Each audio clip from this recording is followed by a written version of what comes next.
their egos are so big that they don't strive to have a deeper understanding of what Harry's thinking.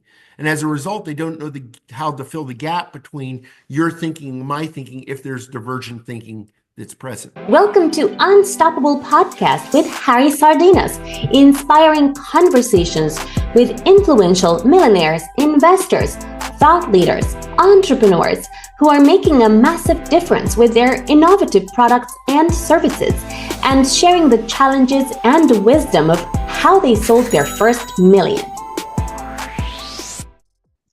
There are progress in the flour. The other day, my dad told me that the woman in Spain is using crickets to make flour. I don't know if you heard about that one. And now this flour, and now this flour is full of protein and things like this. I don't know. I have to ask my dad again how the process works, but I think that she's like raising these crickets and then dry them and then to create a kind of flour with them, and apparently in Spain everybody's crazy about this flour because it has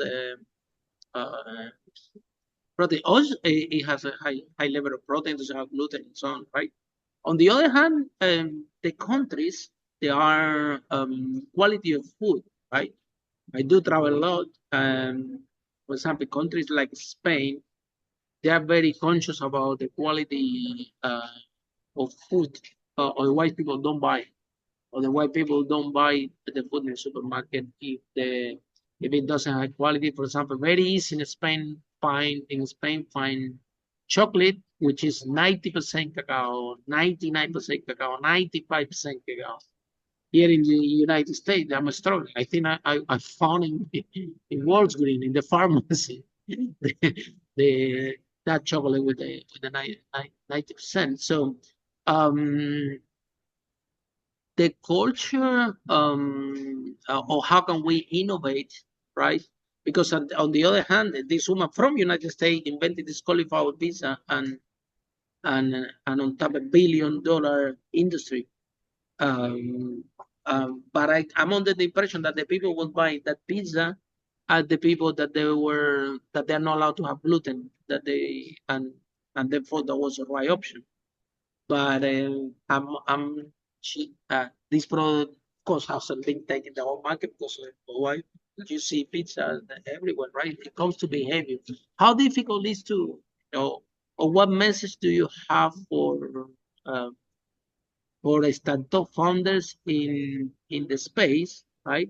Because there are food is medicine, exercise is medicine, right?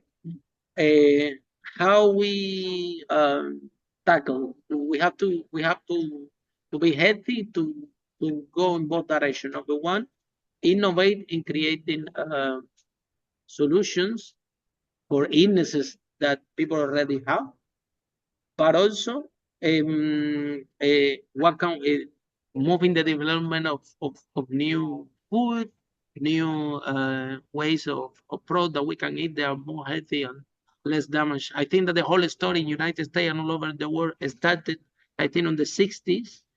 Somebody wrote a document that said, well, all the problems of our heart attacks and everything is because of fat. And from this day, everybody started to create those products, fat-free yogurt, fat-free, zero fat this, zero fat that.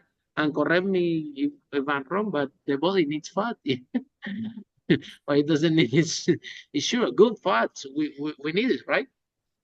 Well, I think you bring up a lot. Again, you're very good at sort of looking at the broad spectrum of the problem, and I think you touched on all of them, which is number one, we don't need new food if we didn't have the problem. Meaning, if we hadn't gone down this path where people love their Cheerios and love their chocolate that isn't high cocoa and didn't smoke cigarettes, if we didn't have those problems, we wouldn't need something to bring us back to a state of health 100%. Because we'd be in a state of health. So I think it's a combination of educating our young. If you look at go walk at a playground and look at how many kids are overweight. When I was a kid, there were no kids overweight on the playground. And I think you bring up something interesting with with the new flour, right? The idea that you can create a pizza out of cauliflower, right? I've had them. They're not bad, but let me ask you this. You speak Italian. When I go to Italy and eat pasta and bread, I don't gain weight. Mm-hmm, But when I mm-hmm. come back, try to find flour in the United States that's not enriched. Try to find it. You can't unless you go to a specialty store. And enriched flour, we know, has properties that propagate weight gain, but we enrich our flour. So, will the United States make a decision to stop the enrichment of flour and do something that's more natural, like you see in Spain or Italy? That would in itself promote better health in the United States. What's the economic impact of that? I don't know. I'm sure somebody's not going to be happy about it, right? But And we it have to probably do good and make money. This is the way we need to be conscious entrepreneurs, right? For sure, you know, if a product come to you that maybe you can make a lot of money, but you know that down the line can harm the people, you say, well, guys, you know, I'm not gonna get involved in this because at the end of the day, I don't need to. I have a lot of good products in my portfolio, and I don't need to have any risk. So little by little, we have to change the behavior. That's why you, as a specialist in this, you have a lot of work ahead because we need to change the behavior of thinking of government, of corporate America, of corporate all over the world, and also to change the behavior of the consumer to be healthy and how we focus in the idea to be to avoid illnesses. So, Kote, somebody's in love with this conversation, somebody's listening and have a good idea as an TED Talk, someone from the industry, how people can find you, how the process works. so they can go to EurekaConnect, our website, and there's a contact us. They can also reach out to my assistant, Shauna Reed, sreed@eurekaconnect.com. And there's a couple things. We haven't talked about the work I do on the behavioral side, but we administer these behavioral assessments. I work with many C-level executives. I've worked with hundreds of CEOs, Wow. thousands of executives. Since 2009, I noticed we launched Eureka Connect around the same time you launched your speaking company. I saw that. But in that work, what we do is we help people deal with some fundamental things. First off, I see a profound level of stress in industry where executives are just stressed. And that stress is the result of poor health. They don't exercise, they don't eat properly. But there's a whole other part of well-being that has to do with the intellectual side, right? When you're faced with a problem, right, how do you react to that? Well, if you have poor health, you're going to be compromised in how you respond. But we also find that intellectually, people harbor a lot of stress, and we have an instrument that lets us look at: does Harry look at the problem as being something that exists in the world? There are these problems, and you solve them, or do you look at yourself as the problem? Do you look at yourself as having control or no control? And do you look at yourself as being the only solution to the problem, or that you understand that you need to network with people and have a group of people around you? And to the extent that you fall on the peripheries of those areas, you'll have a greater burden of stress that you won't be able to resolve. And there's been some really nice work done. Kelly McGonigal at Stanford wrote a book called The Upside of Stress. And in her book, she's theorized that stress is really a signal of opportunity. If something's bothering you, you should think about how to resolve that. So we help people understand the objectivity of the stress and or lack of confidence. So we measure a thing called expertise. Do people have confidence? And then we look at things like interpersonal skills. The number one thing that will dictate your success is a thing called social acuity, the intersection between social skills and goodwill. Does Harry connect to people? And does he show genuine care and compassion for that person? If you do that effectively across a broad spectrum of people, you'll garner a greater level of trust with the people around you, and you will inevitably have more success, regardless of your intellect, experience, knowledge, social acuity will speak more to your success than will your education. There are plenty of people I work with that have PhDs.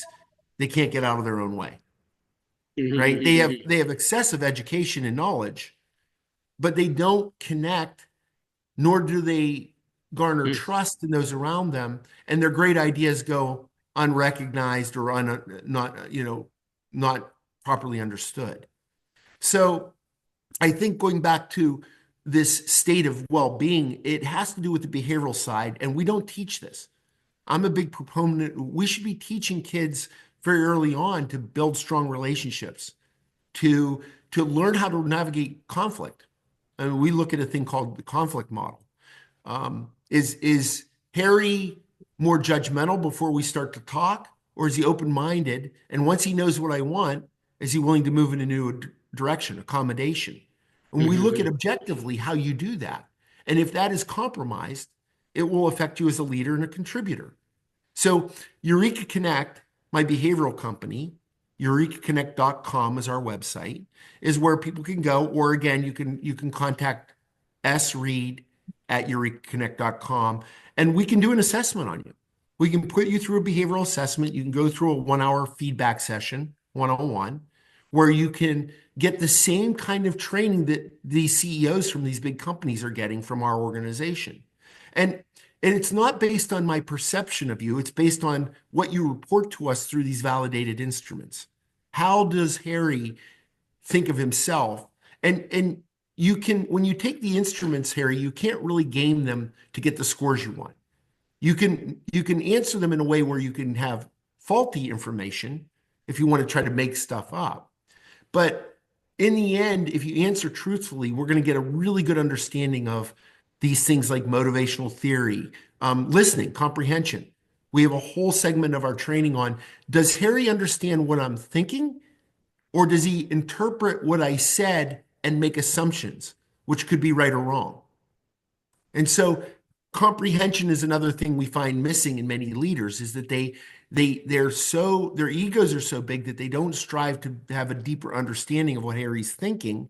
And as a result, they don't know how to fill the gap between your thinking and my thinking if there's divergent thinking that's present. Follow us for more interviews with world's most influential, audacious entrepreneurs that overcame challenges and adversity, providing you with the blueprint of how they sold their first million so you can grow your business exponentially.